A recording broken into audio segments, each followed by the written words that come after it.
자기 메뉴판 보기도 전에 뭐 먹을 거야? 이러고 물어보죠. 먹고 싶은 거나 가리는 음식이 있으세요?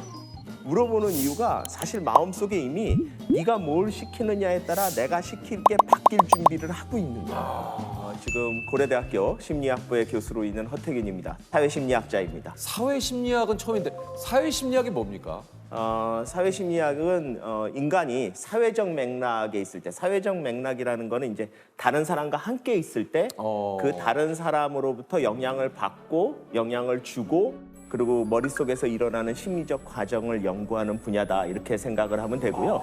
이게 이제 교수님의 한국인의 행동 속 숨겨진 심리에 관한 이 강의가 좀 화제가 됐는데 한국인의 심리에 대해서 이렇게 집중적으로 좀 연구하시는 이유가 있습니까?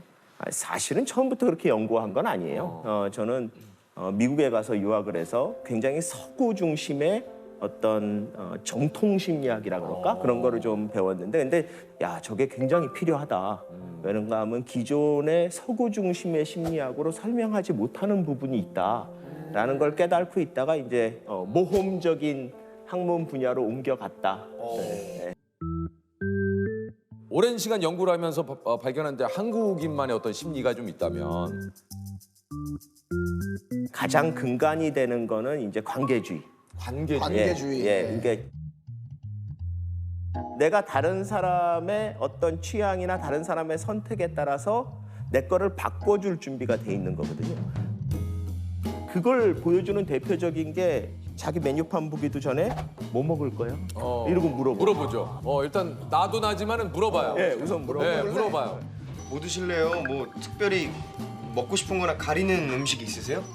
물어보는 이유가 사실 마음속에 이미 네가 뭘 시키느냐에 따라 내가 시킬 게 바뀔 준비를 하고 있는 거야. 영향을 주고받는 거를 당연하게 여기고 그거를 받아들일 준비가 돼 있는 거야. 그러고 보니까 외국 분들은 뭐 먹을 거야를 안 물어본 것 같아요. 그냥 딱 보고 본인이 알아서 최근에 외국 분하고 식사하신 적 있으세요? 아니요. 영화에서. 아니, 영화에서. 왜 자기가 정확하게 보신 거예요. 그렇습니다. 아니 근데 진짜 그런 것 같아요. 저희들도 내가 뭘 먹으러 갔지만 또 남들이 다 이러면 그래 그냥 그거 먹자. 그럼 그게 좋겠다. 맞아요. 뭐 이런 경우 굉장히 많으니까. 예. 관계주의 같은 경우에는 아까 전에 얘기했듯이 배려하는 거 이런 건 되게 좋은 좋죠. 거예요. 예. 예. 그 대신 그 배려가 역으로 뒤집으면 원칙을 깨는 거예요. 이제 줄을 서 있어요. 네. 근데 뒤에 있는 할아버지한테 먼저 가세요. 이러면 배려죠. 배려죠. 배려인데 그러면 순서대로 간다는 원칙이 깨진 거예요. 근데 서양 사람이나 아니면은 집단주의 사람들은 딱 원칙이 정해지면 이대로 해야 돼. 내가 쏠게 뭐 이런 것도 약간 그 뭐 어떤 좀 있다면서요. 그거는 이제 관계주의에서 나오는 주체성에 관련된 건데요. 주체성이. 네, 그 뭔가 하면 주체성은 자신의 존재감과 영향력을 확인하고 확대하려는 성향이에요. 이게 집단주의 아마 하고 가장 큰 차이가 나는 부분이에요. 네. 집단주의는 조직 속에 묻혀 있는 존재로 보기 때문에 자신의 존재가 이렇게 강하게 나타나는 걸 별로 좋아하지 않습니다. 그런데 관계주의는 집단 속에 묻히는 게 아니라 1대1 관계로 가지는 거거든요. 한 사람 한 사람의 존재가 굉장히 소중해집니다. 그 사람한테 영향을 받아야 되니까요. 그리고 나도 영향을 줘야 되고. 네. 그러다 보니까 자신의 존재감을 아주 강하게 가지고 싶어요. 그게 주체성으로 나타나는 거거든요. 그래서 이제 뭐 내가 쏠게 이런 것도 뭔가 그런 속에서 오는 나의 존재감을 좀 드러내기 위한. 그렇죠. 뭐 그나마 괜찮아요. 그걸 할 만한 이유가 있는 날이면 뭐 자기 생일이라든지 진짜 좋은 일이 있으면. 근데 우리나라 사람들이 특이하게 별 이유가 없는데 자꾸 밥을 사잖아요. 한 몇 번 받아먹고 나면 지가 뭔데 이런 느낌이 딱 듭니다. 그런 것도 있어요. 그런 네, 것도 지가 있어요. 뭔데 희한해. 뭐 아니 뭐 지가 뭐 돈 있으면 얼마나 있다고 그렇게 네, 뭐. 약간 나 무시하는 거야 뭐야 막. 이게 이제 그걸 존재감을 자꾸 드러내면 한국 사람 입장에서는 그걸 불편하게 여기는 부분이 좀 있는 거예요. 아니 이게 저 주체성이 강해서 생기는 긍정적인 부분과 또 부정적인 부분이 또 있다고 그래요. 강해서 생기는 긍정적인 거는요 생각을 잘합니다. 우리나라 사람들이 이 창의력이 좋아요. 그런가 하면 원칙이잖아요. 이러고 넘어가는 법이 없어요. 전부 다 이거 어떻게 하면 좀 더 할까? 어떻게 하면 그래서 그 인터넷이나 이런 데 보면은 막 이걸 이렇게 사용해? 예. 심지어는 그걸 만든 분도 이런 기능을 그럼 인터넷 그런 거 있잖아요. 네. 제품 개발자도 잘 모르는 사용법을 맞습니다. 우리나라 누군가가 그 만들어내잖아요. 사용자들이 이게 뭐 예. 기가 막힙니다. 전 세계에서 거의 최고인 것 같아요. 왜 처음에 우리가 음식을 가위로 자르는 걸 보고도 외국 사람들이 놀랬다 그랬죠. 아 맞아. 음식은 칼로 쓰리는 건데 근데 우리는 예. 아니 잘라지는데 이건 뭐 칼이나 가위나 아니 그 좀 이렇게 좀 긍정적인 부분도 있다면 또 혹시 좀 부정적인 부분도 좀 있을까요? 똑같습니다. 생각을 많이 해요. 네. 그래서 자기 멋대로 해요. 공사하는데 이렇게 가면 자기가 보기엔 이게 좋을 것 같다. 그러니까 이게 설계도가 있는데 10개가 들어가야 되는데 7개면 되겠는데 뭐 이런 생각을 하면 사실 안 해야 되거든요. 이게 그런 생각 안 해야 됩니다. 근데 어떻게 보면 원칙대로 되는 게 별로 없어요. 맞아. 아 정해진 틀 안에서 움직이는 게 네. 재미없어요. 문제는 말만 하면 괜찮은데 진짜 찾아요. 맞아. 이게 문제예요. 그러니까 못 찾으면 괜찮아요. 근데 하고 나서 나중에 보면 이렇게 하면 안 되는 건데 이제 그런 일들이 너무 일상에서 많아요. 아 맞아. 그래서- 우리가 참 그래. 아니 그 한국인의 어떤 이러한 심리적인 성향이 오늘날 좀 우리에게 미친 영향이 좀 있을까요? 지금 우리 사회가 갖고 있는 수많은 갈등 이런 것들이 저는 기본적으로 그런 것들을 배경에 깔고 있다고 생각을 해요. 우리나라 사람들이 언제 제일 화가 나나 하면 내가 영향을 주고 싶은데 상대방이 영향을 안 받을 때예요. 무슨 말을 했는데 그 말을 인식을 안 하는 거예요. 그러니까 그 내용이 중요한 게 아니라 왜 말을 들은 척도 안 하냐. 뭐 이거 가지고 사람이 말을 굉장히- 하고 있는데 뭐, 그걸 사회 전체로 확대시켜 보면 우리나라 사회가 이런 특성이기 때문에 전 세계 유례 없는 경제 발전도 이룩됐지만 동시에 전 세계 유례 없는 사회적 갈등도 유래된 거다. 이렇게 보는 게 맞지 않나 생각이 좀. 대표 사실 그 우리 사회가 뭐 항상 요즘 뭐 뉴스에서도 그렇고 많이 얘기하는 게 이런 그 세대 갈등 뭐 여러 가지 뭐 갈등들이 굉장히 좀 많지 예, 않습니까? 예. 어떤 점 때문에 이런 좀 갈등이 좀 이렇게 생기는 것 같으시죠? 뭐 그러니까 우리나라 사람들이 약간 일종의 환상 같은 게 있어요. 그러니까 모든 사람이 다 같이 함께 가야 된다라는 거를 모든 사람이 똑같은 생각을 해야 된다라는 약간 저는 환상을 갖고 있다고 생각을 해요. 상대방이 나하고 의견이 다르잖아요. 그러면은 상대방을 설득하려고 그래요, 자꾸. 말은 이렇게 해요. 우리 둘이 사이에 의견 조율을 통해서 합의점을 찾아보자. 이렇게 얘기를 하지만 실제로 마음속엔 내가 합리적이고 내 생각이 맞기 때문에 결론적으로는 네가 내 쪽으로 와야 된다고 생각을 하는 거예요. 그래서 설득을 하는데 이 설득하는 방법이 보통 정보를 알려줍니다.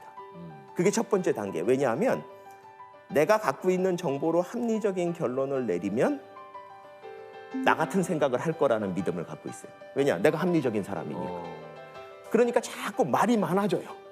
근데 상대방이 안 바뀌잖아요? 그러면 이제 첫 번째 생각이 머리가 나쁜가? 왜?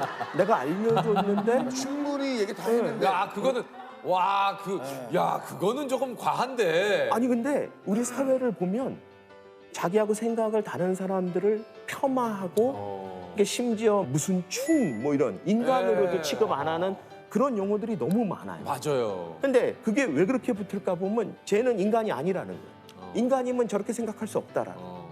무시하고 가도 되는 거였는데 이제 미워하기까지 시작하는 거예요. 쟤는 나쁜 애다가 돼버리는 거예요. 내가 이렇게까지 예, 노력했는데도 이렇게까지 불구하고 했는데. 했는데도 그러니까 불구하고 저는 우리나라 사회가 당연한 다양성인데도 불구하고 이 다양성이 왜 미움이나 혐오까지 갈까? 이 생각을 해보면 그런 심리적인 과정을 다 거치고 있는 것 같아요.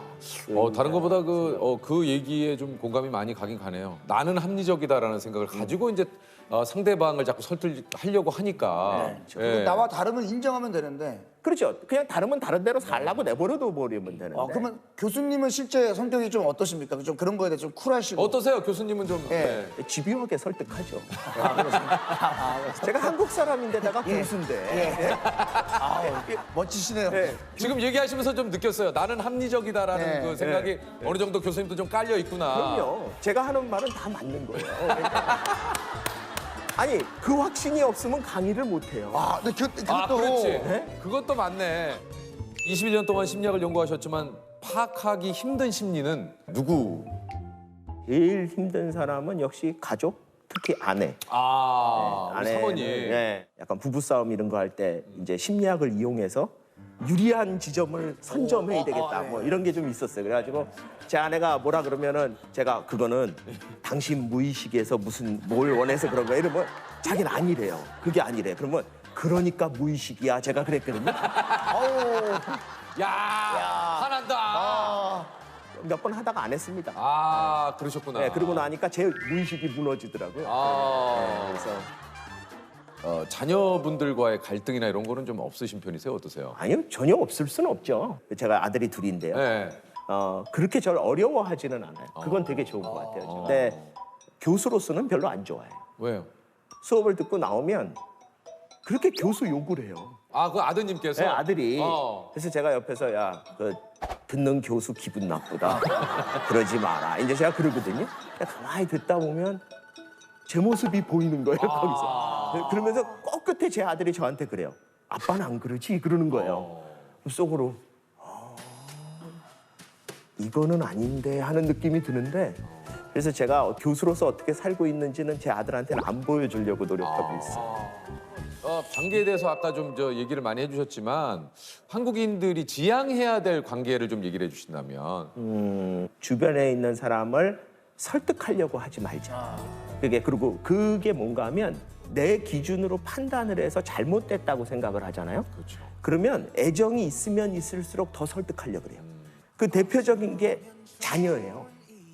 자녀가 뭘 하면 넌 그래서 어떡하니? 너 그렇게 공부해가지고 안 된다. 내 나이 때는 안 그랬다. 뭐 내가 학생일 때는 뭐 이런 얘기하는 게 최악이거든요. 자꾸 자기 기준으로 자녀를 보기 때문에 그래요.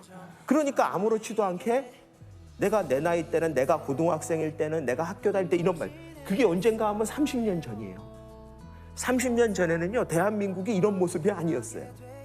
그래서 저는 우리 사회가 할아버지 할머니처럼 세상을 봤으면 좋겠다. 그 얘기가 뭔가 하면 손주가 이상한 행동을 하면 그거에 대해서 너는 왜 그러니 이렇게 얘기를 안 해요. 대부분 할아버지 할머니가 요즘은 그러고 노니? 너는 그게 재밌니? 난 잘 이해가 안 된다. 여기서 끝나버려요. 네, 맞아요. 그러니까 나는 우리나라 사회가 서로한테 좀 그랬으면 좋겠어요.